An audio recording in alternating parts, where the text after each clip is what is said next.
Clara's POV. Please don't use this woman to hurt me, Adrian. Pagkatapos na mahabang katahimikan, nagsalita na si Hannah. It's you who's hurting yourself, Hannah. You're hurting us. Nakita ni Clara umupo na ulit si Adrian sa harap ng laptop nang sabihin yon at tinatinapunan ng tingin ng babae. Tumalikod na si Hannah para umalis at pumunta sa direksyon niya, kaya mabilis nagkubli ulit siya sa likod ng clothes rack. Mabuti na lang di siya nakita ng babae. Na makaalis ng babae, hindi niya tuloy alam kung paano aalis doon. Hindi naman po pwedeng basta lang siyang susulpot dahil magtataka si Adrian. Napagpasya niyang manatiling nakakubli muna hanggang sa lumabas si Adrian. Sumilip siyang muli sa bintana at kahit nakatalikod ay alam niyang nakatitig to sa Stanley picture niya sa tabi nito. So, gagamitin mo lang din pala ako para pagsilosin si Hannah, ha? Pero in fairness sa binata, di naman pala ta gumagawa ng kasalanan sa likod ng kakambal. Gusto nga nito makipagbalikan kay Hannah pero sa maayos na paraan. Dapat nga talaga, wag mo tuloy ang kasalanan na Giancarlo at Hannah. Ngayon narinig na niya ako ng totoong saloobin ng babae. Hindi magiging maligaya si Giancarlo sa babae kung nagkataon dahil di naman to ang mahal ni Hannah. Napabuntong hininga siya. Mamaya babasahin niya ulit ang libro ng panggagayuma para maisagawa na niyang ikatlong paraan. Hindi niya alam kung ilang oras pa siyang tatayo lang doon at pagtatago. Malalagot na talaga siya kay Monica kapag hanggang mamaya hindi pa niya nagagawa ang trabaho niya. Biglang narinig niya ang pag-ingit ng upuan ni Adrian. Nagsumiksik siya ulit sa likuran ng mga damit na makitang nakatayo na ito at nasa malapit niya. Laking pasasalamat niya at lumabas na ito. Dali-daling sinimulan na niya ang pagliligpit ng mga kalat at paglilinis sa studio bago pa man makabalik ang lalaki. Nang mapatingin siya sa picture niya ay nagtingin ulit siya kaya lumapit na siya roon. Wala sa loob na hinawakan niya yon habang napapangiti. Hindi niya sukat akalain na mapapasali siya sa magazine. Kahit di naman alam ng lahat na siya iyon at hindi nakikita ang mukha niya, proud na proud pa rin siya. Are you sure you don't know her? Napaigdad pa siya na marinig ang boses ni Adrian. Hindi niya namalay nakabalik na pala to sa loob dahil engrossed siya. Kakatitid ang picture niya na sigurado siyang naabutan ng binata. Napahawak pa siya sa dibdib sa gulat niya habang napapikit. Nasa tabi na niya ang binata pero hindi pa rin siya dumidilat. Ang lakas ng kabog ng dibdib ni Clara. Nagulat ba kita? Huminga muna siya ng malalim bago idililat ang mga mata at tumingin dito. Bigla kasi kayong sumusulpot eh. Nakalimutan pa yata niyang boss niya. Ito sa sagot niyang iyon. Tumawa lang si Adrian ng mahina at saka tumingin sa picture sa harap. Hindi mo pa rin ba maalala kung sino siya? Bakit bang kulit mo, Adrian? Sagot niya sa kanyang sarili. Hindi po. Natanong ko na rin po ang mga models. I see. How about the gown? Do you think one of our designers made it? I like the style. Nanatiling nakatingin ang mata ni Adrian sa larawan. Natameme siya. Chance na yun ni Camille na mapansin ang gawa nito. Hahadlangan niya ba talaga ang chance na yun para maisalba ang sarili? I think si Camille yata ang nag-design yan. Hindi niya maatim na siya magiging dahilan para itago ni Camille ang sarili nitong gawa. Bahala na. Biglang bumaling si Adrian sa kanya. Really? Then surely kilala niya nagsuot ng nagawa niya, right? Nakita niya nang biglang lumiwanag ang mukha ni Adrian. Matagal bago siya nakasagot. Hindi ko po alam. Mahinang sabi niya. Lumapad ang ngiti ni Adrian at nagulat na lamang siya nang bigla nitong hawakan ng kamay niya para hilahin siya. Then let's ask her. Excited pang sabi ng binata. Bago pa siya makapag-react ng todo, nahinan na siya nito paalis ng studio. Mahigpit ang hawak ito sa kamay niya. Biglay para siya nanginig ng napatitig sa magkadaop nilang palad. Napasunod siya rito hanggang sa sumakay sila ng elevator. Hindi pa rin ito binibitawan ng kamay niya kahit na nasa loob na sila ng elevator. Nang mahimasmasan agad binawi ni Clara ang kamay sa lalaki. Saka lang din napatingin si Adrian sa kamay nila. Oh, I'm sorry. I got carried away. Parang walang anumang sabi nito na nakangiti pa. Gulong-gulo naman ang isip niya. Sigurado na siyang malalaman na talaga ng binata na siya ang babae sa picture. Hindi niya alam kung ano mangyayari pagkatapos nun. Napahawak pa siya sa braso niya habang hinahawakan niya ng isang kamay. Nakatulala siya sa pinto ng elevator. Saka lang bumalik ang kabog ng dibdib nang bumukas na ang pinto na yun. Nagpauna na siyang namabas bago pa siya hilaan muli ni Adrian. Napalanok siya na parang ang bigat ng mga paa niya sa paghakbang niya. Nasa harap na sila ng pinto kung saan kadalasan makikita ang mga models sa may nakaschedule na fitting session at pictorials. Where's Camille? Agad na tanong ni Adrian sa unang nakasalubong na designer. Itinuro naman ng babae si Camille. Nakasalukoy nakaupo sa isang mesa at mukhang busy sa ginagawa. Camille! Tawag ng binata na makalapit na sila. Nagangat ng tingin ng babae. Pareho nilang nakitang isang papel na may sketch ng damit na siyang ginuguhit nito. Hi sir! Bati ni Camille na parang nagtataka pa na makita sila pareho. Clara told me that you were the one who designed the gown of the mysterious woman in our magazine. Hindi rin nagpatumpik-tumpik pa ang binata. Napatingin si Camille sa kanya ng matagal. Matagal na nagtitigan lang sila na parang nag-uusap ang mga mata. Yeah!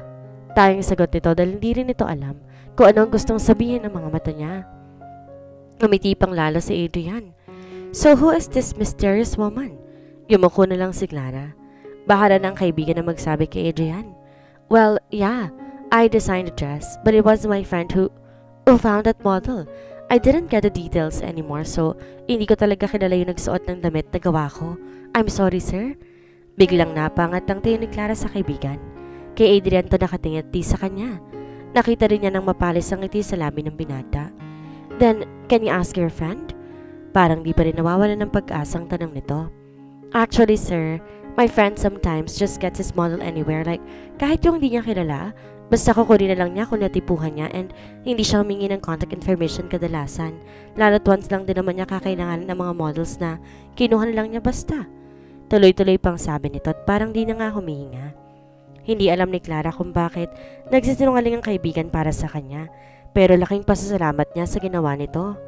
Bumuntong hininga si Adrian. But still try to ask your friend, okay? Pakiusap ng binata. Tumango lang si Camille at gumiti ng tipid, saka tumingin sa kanya na makahulugan. Napatingin din siya sa kaibigan na nagpapasalamat ang mga mata. I will tell you if I have some information, sagot ni Camille.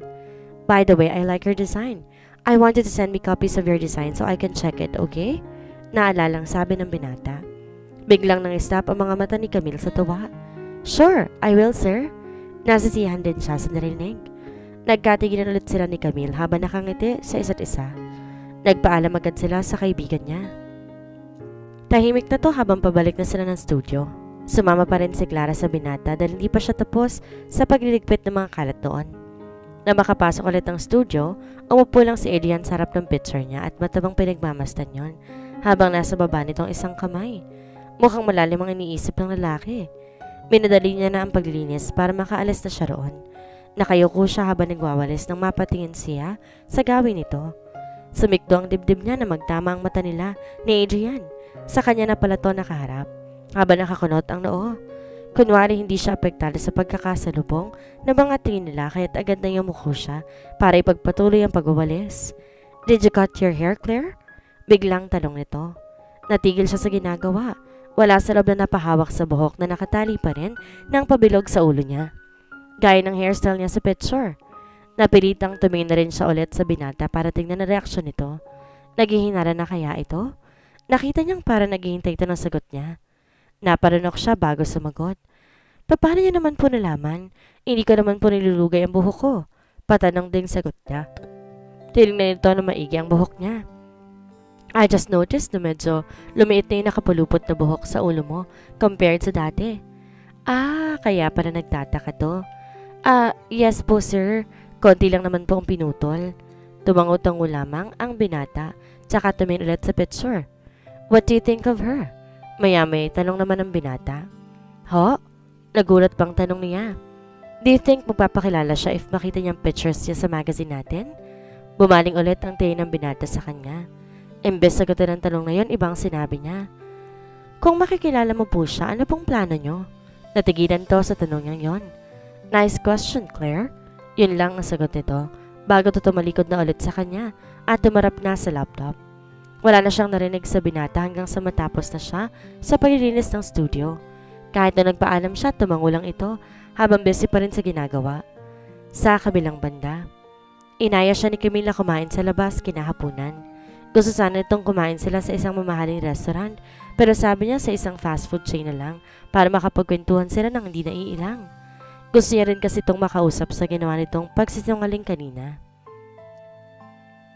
Siya sana magbabayad sa in-order nila pero hindi ito pumayag dahil may good news din daw ito. Nakahanap sila ng pwesto sa pinakagilid. Pagkaupo pa lang, masayang hinawakan na ni Camille ang isang kamay niya na may hawak pa ring tray ng pagkain. "Thank you so much, Clara."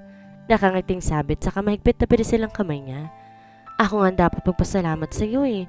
Nagtatakang sabi niya habang nilagay isa-isa sa mesa ang pagkaing order nila. "No, Clara, it should be me. Alam ba bang nagustuhan ni Adrian at Mrs. De Luca ang dalawang designs na gawa ko? Kung dinaan ko pa yun kay Monica, sigurado ko sa basurahan na naman yun pupulutin." "Talaga? I'm so happy for you." Natutuwa na rin sambit niya, tinawakan na rin ang dalawang kamay ng kaibigan. "Hindi ko akalaing sasabihin mo kay Adrian na ako nag-design ng gown na suot mo. Akala ko kasi natatakot kang malaman niya na ikaw ang babaeng hinahanap niya." Ito naman ang nagtatakang mukhang nakatingin sa kanya. Binitawan niya mga kamay ng kaibigan. Inayos ulit ang pagkain sa lamesa. Kasi unfair naman sa'yo na itago rin ang galing mo dahil lang sa akin. Nabanggit kasi sa akin ni Adrian na nagustuhan niya yung designs at alam kong pagkakataon mo na yan na mapansin niyang talent mo. Sayang naman kung mapupunta sa wala ang gawa mo para lang isalba ko. Nagulat nga ako na nagsinungaling ka para sa akin eh. Ngumiti ito ng tipid. "Of course, sabi ko nga sa'yo diba, iingatan kong sekreto mo. Tsaka gusto kong sa'yo mismo galing ang pag-amin kung gusto mo nang malaman ni Adrian na ikaw nga yun." Kumuha ito ng burger at nagsimula ng kumain. Sinimulan niya ang pagkain habang napapaisip ng malalim. I doubt na sasabihin ko nga sa kanya. Para kasi nag-e-expect siya ng magandang babae. Tinampal ni Camille ang isang kamay niya. "Sino naman may sabing pangit ka? Alam ko kaibigan kita kaya syempre sasabihin mo talaga maganda ako." Malungkot nang umiti pa si Clara sa kaibigan. Ibinaba ni Camille ang burger na hawak tsaka siya tinitigang mabuti. "I always appreciate someone's beauty when I see one. Believe me, maganda ka. Maybe if you will do something to enhance your beauty then makikita mo rin ang sarili mong ganda. Tell me, hindi mo ba nakikita yan ng gabing yon?" At alam ko yun ang nakikita ni Adrian kahit hindi siya mapakali hanggat di nakikilala ang tunay mong pagkatao. Mahabang litanya nito. Ngumiti siya. Na-appreciate talaga ang kabutihan nito sa kanya. Para itong lola niya at si Leticia. Laging pinaparamdam ng mga itong maganda siya. "Salamat Camille ha." Hindi na lang niya kinontra pa ang sinabi ng kaibigan na maganda siya. Sabi nga, beauty is in the eye of the beholder. Bakit di mo na lang kasi aminin kay Adrian na ikaw yun? Tsaka isa pa, hindi ba't magkamukha sila na Giancarlo? Sa kanya mo na lang ibaling ang feelings mo dahil mukhang may pag-asa ka pa. Pabirong sabi ni Camille. Muntik pa siyang mabulunan sa sinabi ng kaibigan kaya't kumuha agad siya na maiinom bago tuloy ang mabilaukan. Tumawa lang ng malakas si Camille sa reaksyon niya. Sobra 1 oras lang din silang nanatili doon at nagkukwentuhan. Nalaman niya sa kaibigan na magandang resulta ng pa-mystery effect ng special edition ng magazine nila sa buwan na iyon. Kinagat ng mga taong strategy ni Adrian at marami na rin naiintriga kung sino siya. O diba, instant celebrity ka? Mas lalo lang tuloy siyang kinakabahan imbes na matawa. Kung sakali mang malalaman nila na siya ang babae sa larawan, hindi lang pala si Adrian na madidismaya, kundi buong Pilipinas na. Nakakahiya. Nabanggit ni Camille na may interview si Adrian sa isang TV station at siya ang topic sa mga tanong na ibinabato sa binata. Pagka-uwi, hinanap niya agad ang online interview na yun ang binata para mapanood. Nakita niya agad yun dahil laging trending. Tuluyan na nga bang matatali ang puso ng isang Adrian De Luca sa oras na makilala mo na ang mystery woman ng buhay mo? Ibig sabihin ba nito'y tuluyan ka na nakamove on sa ex mo na siyang pakakasara ng kakambal mo? Kitang-kitang parang alanganing mukha ni Adrian sa tanong na iyon. Hindi siguro nito inaasa na uungkatin ng reporter ang nakaraan nito at ni Hannah. Maya-may ngumiti na rin naman ang binata bago tumingin sa camera para sumagot. Who knows? I'm open to anything and this mystery woman already my attention. If you're listening to me, I would like to invite you to a simple dinner. No pressure. Sana magpakilala ka na para matahimik naman ako. Nakangiting pakiusap ni Adrian. Bigla rin naman tong sumeryoso at tumingin sa reporter na didugtungan ang sinabi nito. I hope this will be the last time that you would ask me about my past relationship with Hannah. We just need to respect her relationship with my brother. Narinig pa niya nang humingi ng tawad ng reporter. By the way, before I forget, bakit kaya siya naka-rubber shoes ng gabing yon? Nakita niyang biglang napangiti si Adrian sa tanong na iyon. Siya naman kahit nanonood lang, parang bumalik ang pagkapahiya nang maalala niyang lahat. I'm not sure also. Maybe because she is different. She is special. Di maalis ang ngiti sa mga labi ni Adrian. Narinig pa niya na may naghihiyawan sa background. Sa tingin niya ang mga staff ng TV station nasa tabi-tabi lang habang kinukunan ng interview ng binata. Special? Kung hindi ko lang alam na inaya mo rin ang kasal si Hana, baka maniwala pa ako. Ang sabihin mo gusto mo akong isali sa pakulo ng magazine ninyo. Iningusan pa ni Clara ang screen habang tinitingnan ang mukha ng binata. Pinapakita pa nga sa TV ang mga pictures niya with panawagan pa talaga sa lahat ng mga nanonood. May ibinigay na number na naka-flash sa screen. Doon daw dapat kumontak kung sino may impormasyon tungkol sa kanya. OMG, feeling wanted ng dating niya. Napatitig si Clara sa kisame nang matapos panoorin ang interview ni Adrian. Halos lahat ng mga tanong tungkol sa kanya. Lahat ng sambayanan nakikiabang rin sa pagtatagpo niyang muli ng mystery woman mo. Mawawalan ka kaya ng pag-asa ang lahat ng mga kababaihang nahuhumaling sa'yo kapag nagpakilala ng mahiwagang babae?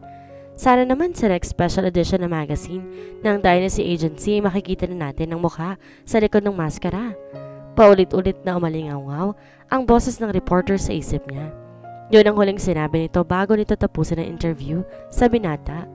Napapikit pa si Clara na mariin na parang sumakit ang ulo. Nako talaga, Claring, dahil talaga sa katangahan mo. Kay Adrian ka ba naman nagtapat ng feelings? Gusto niyang tumili sa ina sa sarili. Mas lalo siya naging porsigido na ipagpatuloy ang panggagayuma kay Giancarlo mula na marinig niyang usapan ni Hana at Adrian. Ayaw niyang dumating ang punto makapagdesisyon na si Hana na iwan ang lalaki bago pa niya nakuha ang puso ni Giancarlo. Alam niyang doon naman talaga patutungo iyon. Konti na lang at bibigay na si Hana. Gusto niyang mainis kay Adrian dahil pilit pa rin nitong binabawi ang babaeng minahal or mahal pa rin yata nito ngayon. Gayong alam naman itong ikakasal na ito sa kakambal nito. Sa kabilang banda naman, naisip niyang dapat lang kumbinsin nito si Hana kung talaga namang dito to ang mahal ng babae ang kapatid nito dahil pareho lang magsasuffer ang dalawa kung sakaling matuloy nga ang kasalan dalawa. Napabuntohin niya si Clara habang binabasa ang libro ng lola niya. Siyete, sambit niya sa sarili pagkatapos mabasa ang susunod na gagawin. Kadiri naman yon, gagawin niya talaga yon. Ew! Napatingala pa siya sa kisame at tumiga habang yakap ang libro. Giancarlo, kadugyat man ang susunod na hakbang. Isipin mo na lang na para sa'yo din tong gagawin ko. Ikaw ay para sa babaeng totoong mahal ka at walang iba yon kundi ako. Sa kabilang banda, Clara, do I need to tell you everything? Pinandilata na naman siya na mata ni Monica. Dali-dali pinulot niya ulit ang damit sa sahig kahit kanda o gaga ulit siya sa mga bitbit. Pinaghahanda nila ang mga bibisitang kliyente sa sunod na mga araw. Malaking kumpanya kasi iyon at naghanap ng agency na siyang bahala sa mga advertisements at marketing strategies ng kumpanya. Sa kanila na maghahanap ang kumpanya ng mga modelo na magdadala ng pangalan nito. Isa yung sikat na brand ng alak at syempre, alam nilang maghahanapin ng mga sexy na modelo na magiging mukha ng brandy sa buong taon. Puro babae ang mga modelong nasa main building ng Dynasty Agency. Ang mga lalaki models kasi nakahiwalay at nasa isang mas maliit na building yon na pinamamahalaan ng pinsan na Giancarlo.